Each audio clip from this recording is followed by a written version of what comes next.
Thank you so much for tuning in to this video, which is way different than what I normally put out. I don't really put a lot out about the cleanup crews that we use in our bioactive enclosure. And I would really like to highlight Fred a lot more, but he's so temperamental. I mean, he's not the typical bearded dragon that wants to, basically fuck with you. He does not want to be fucked with anyway. But, I mean, he will let us hold him and everything. But at this moment in time, he is going through brumation, so we're not really even bothering him. But so we're using this time to update and enlarge our cleanup crew, which is our isopods and our springtail, just their substrate. So we'll be moving them from this basic 6 quart, I think this is an acrylic container that we picked up at a reptile show when we originally got the cleanup crew about like 4 months ago, into this 40 quart tub with dirt and everything else. So we're going to transfer this habitat over to here. I'll be really discussing how we're caring for porcellionides, pruinosus. I think I'm pronouncing that right. I just run through the terms. You guys know what I'm talking about. But in a sense, we're working with the powder orange and the powder blue isopods and springtails. And so just as I do with everything else, I try to limit the external things that are in there. I don't want any additional bugs in there because I want the colony to thrive. But you can already see from this video right here, how the animals are moving around and they're happy and they are thriving. You see some baby powder blues, some baby powder oranges, as well as you see some springtails mixed. But it looks like that they're just starting to overload this little 6 quart container. So I want to give them enough room to where they can continue to thrive and I can make subsequent larger colonies of them. And then this will give me more experience as to how to care for them as well as I continue to learn and continue to research and get comments from you guys on best practices and tips, and that way we can kind of share the information. So without anything else, I will show you what I'm doing to kind of get this going. So I'm going to sit them to the side. To start off with, guys, I got a 40 quart container, just like I have my female larger ball pythons in at the moment. What I've done is I got cork bark, and I also have some potting soil, just regular clean potting soil.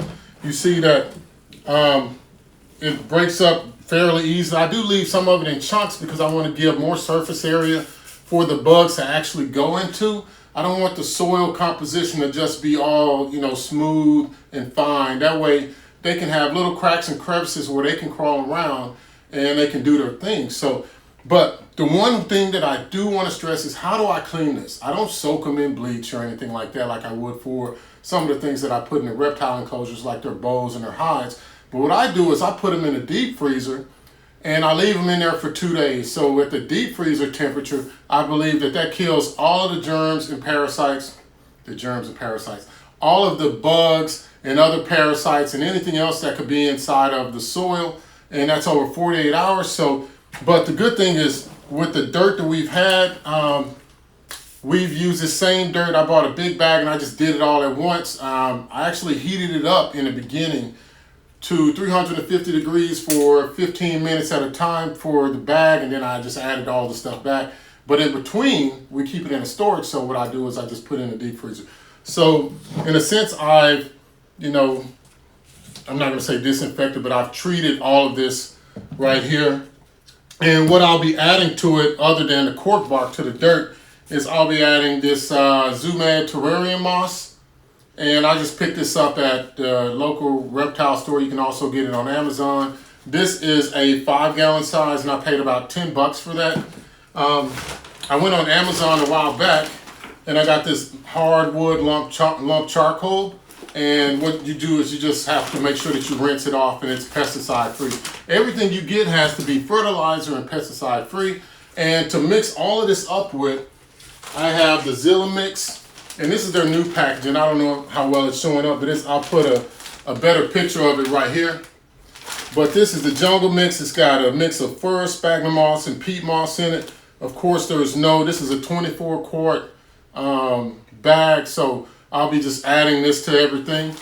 And you know, we'll see how it works. And I'll show you guys how I set it up and how I transform over and everything else like that. So without anything else, guys, I'll go ahead and get to it. Now I guess you see the movie magic and how things just magically appeared here. But I had to do some of the things just to cut out some of the unnecessary amount of time that it would take to film this video. So to this dirt, what I've done is, remember, I took the hardwood lump charcoal and I rinsed it off because I wanted to make sure I rinsed off all of the dust from it. And I got a whole plate of it. So what I'm going to do is add this, about a large lump of charcoal, directly to the substrate. And to that, what I'll do is I'll take our reptile calcium and go ahead and sprinkle it in. And I really like to add things like calcium and stuff like that at the beginning stage. That way, you know, as I go and I mix up everything, it just seems like, to me, that's one less thing that I'll forget. And so I just make sure that I add that in now. And I just put a generous amount because this is what they'll, you know, this is what's going to keep the isopods nice and strong.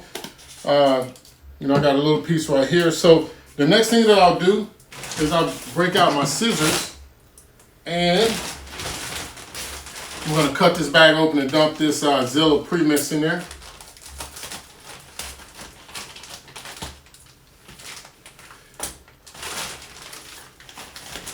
It might not all fit, but I'm hoping that a large portion of it will, just enough to mix in the soil. And it looks like I still have quite a bit left, to which I'll add this to our bearded dragon's cage. Let me move this stuff out of y'all's way. Put that down there. So I got a bucket of water here, and what I'm going to do is just go ahead and break up the terrarium moss. I'm going to soak it and add it to it. So I'll take an ample amount of this stuff and I'll just put it in there to wet it up.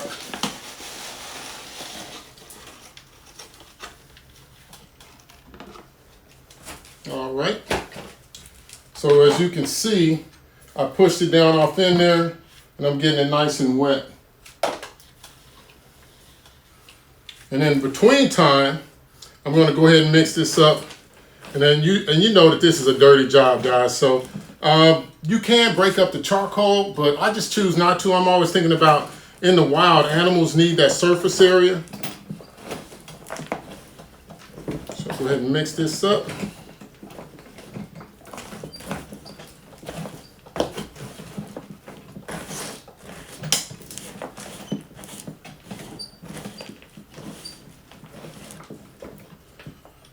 Like this big piece right here of charcoal, I'll go ahead and take that out. This is a little too big.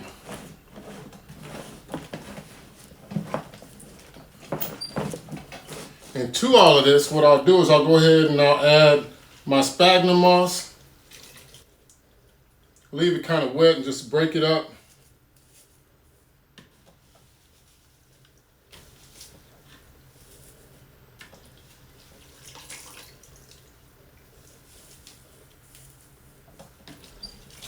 Break all that up, guys. And I think it's important to have stuff like this because no matter what, you need to create a gradient. You need to have a wet side or a damp side, and or a wet side and then like a less wet side for the animals to be able to move around in the cage.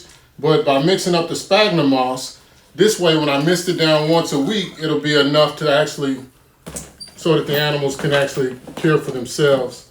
So I just mix that all in real good. Probably shouldn't use my hands, but I got this bucket of water over here to wash them with, you know.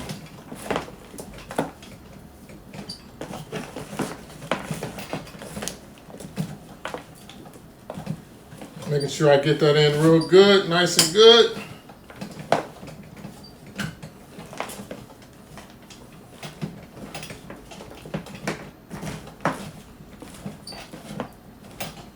And on this 40 quart, I got ventilation along the longer side and on the sides. But what I'll do is, before I add the animals, because I'm not going to add them right now, I like for the soil to sit, and that way I can actually see how wet I'm getting it. If it's too wet on one side or it needs a little bit more water, then I can add it before I add the actual insects.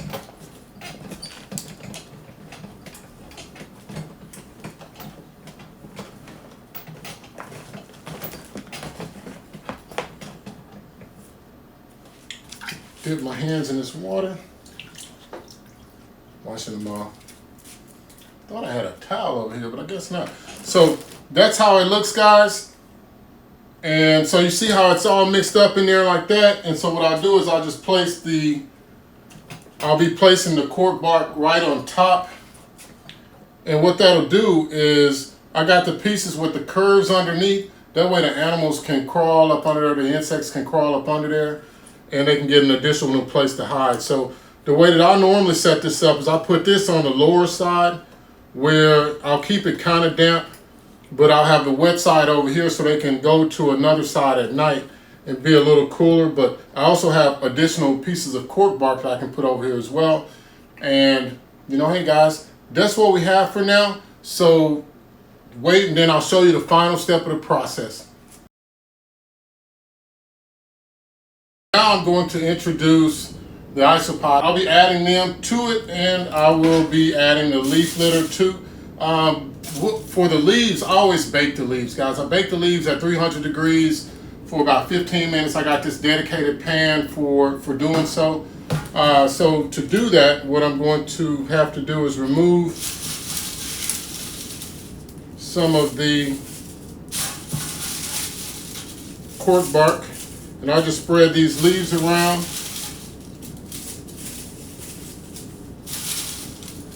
Placing them inside like so. I'll go ahead and add this back over here. And I'll put these other leaves over here like so.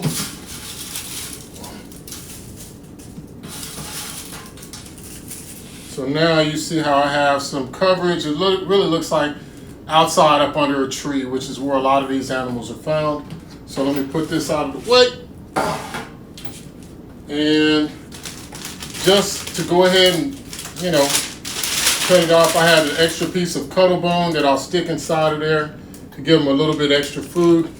And what I'll do is I'll just add that up under the log into the dirt, or into the substrate if you want to be technical about it. So now, to transplant these over, what I'll do is I'll just go ahead and take the top log and lift it up and set it there, and I'll just slowly dump this over into this enclosure. So I see isopods are definitely living in here, and just to be gentle with them, I'll turn it this way to make sure that I don't crush them or anything. I'll go ahead and move some of this other stuff over.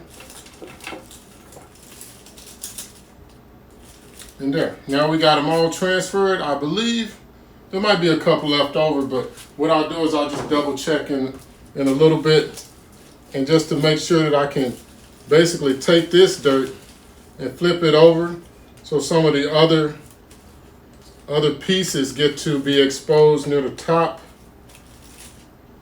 Pick up some of these leaves. I probably should have added the leaves in later, which I'm pretty sure that a lot of you guys are like, duh, why didn't you do that? But, you know, hey guys, this is all like we're living and we're learning at the same time.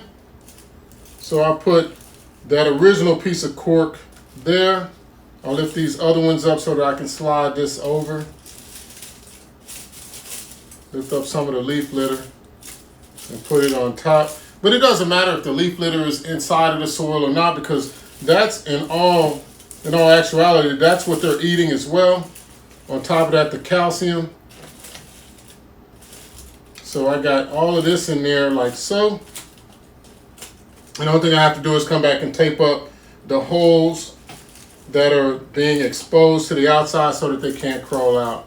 But they really don't crawl up the sides of the surface anyway. But now they have ample amounts of hides. And just be careful not to press down on the soil. You want to be loose with it. So that's what we have. And so just like with my snakes, I use dechlorinated water. So I'll use some dechlorinated water to choose an end.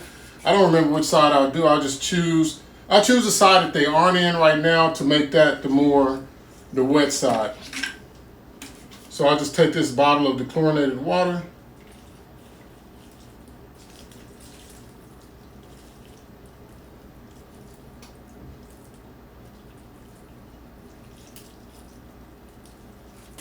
I'll give the other side a decent misting. So that'll be their watering for the week.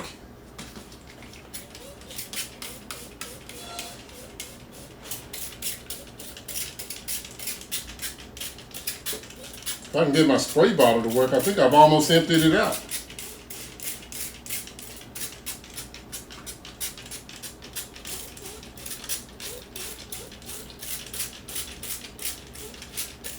So there you have it, guys. And this is what it looks like. I'll take a close-up picture of this, and that way you can see how it looks. But I'm really excited about doing things like this because that's the whole reason. I mean, when I was younger, I used to explore all the time and just kind of get out there and grab snakes, turn over rocks, just anything that I could find that didn't deal with my room. When I was a kid, I just wanted to be outside all the time. So, you know, all the camping stuff, playing sports. But this stuff really fascinates me. I mean, it continues to drive me, even being 50. You know, so I'll go ahead and tell you how old I'm 50. So even being 50, this still continues to drive my interest to learn more about these organisms that share the same earth that I do. So, hey guys, I really thank you for watching this. Hopefully this is, again, something that helps you. Please like, comment, and subscribe. But more importantly, comment. If I did something good and you like it, if I did something that you didn't like, please let me know either way, guys, because it's a learning experience for me. And if I can learn from it, hopefully somebody else can read the comments and they can learn as well. But as always, guys, enjoy your time. Enjoy your time with your isopods and your cleanup crew, and enjoy your time with your family. All right, thanks, guys.